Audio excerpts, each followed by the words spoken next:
રંગો. બાળમિત્રો, તમે બધા રંગો વિશે જાણો છો, ખરું ને? તો આજે રંગોની દુનિયા વિશે જાણીશું અને રંગો વિશે બીજું નવું નવું શીખીશું.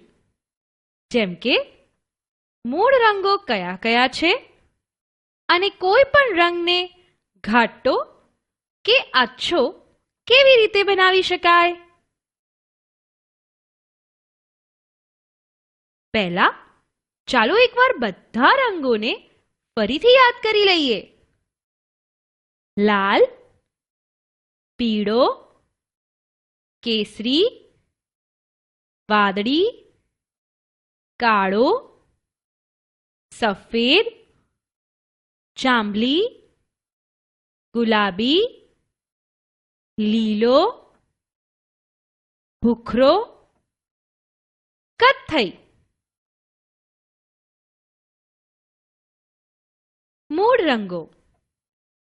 તમે જાણો છો, હકીકતમાં 3 મૂળ રંગો છે: લાલ, પીળો અને વાદળી. બીજા મોટા ભાગના રંગો આ મૂળ રંગોને એકબીજામાં મેળવવાથી બને છે.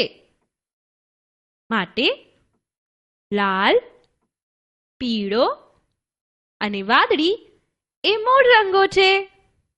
તેમને પાયાના રંગો પણ કહેવાય છે. ચાલો હવે કેટલાક રંગોની મેળવણી કરી જોઈએ. પીળાને વાદળી સાથે મેળવીએ તો લીલો રંગ મળે. લાલને પીળા જોડે મેળવીએ તો કેસરી રંગ મળે. લાલને લીલા રંગ જોડે મેળવીએ તો મળે કથ્થઈ રંગ. કાળા અને સફેદ રંગને સાથે મેળવીએ તો મળે ભૂખરો.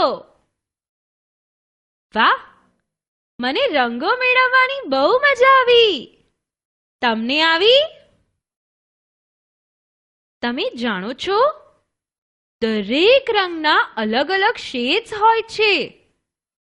જુઓ, આ વાદળી રંગના અલગ અલગ શેડ્સ છે. ચાલો હવે આ વાદળી રંગમાં સફેદ અને કાળો રંગ ઉમેરીને રંગોનો જાદુ કરીએ. વાદળી રંગમાં જેમ જેમ સફેદ રંગ ઉમેરતા જઈએ તેમ વાદળી રંગ વધારે આછો થતો જાય છે.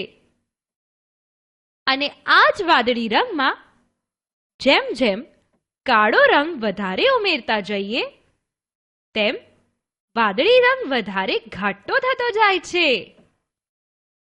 આ જ રીતની મેળવણી બીજા બધા રંગમાં પણ થઈ શકે છે.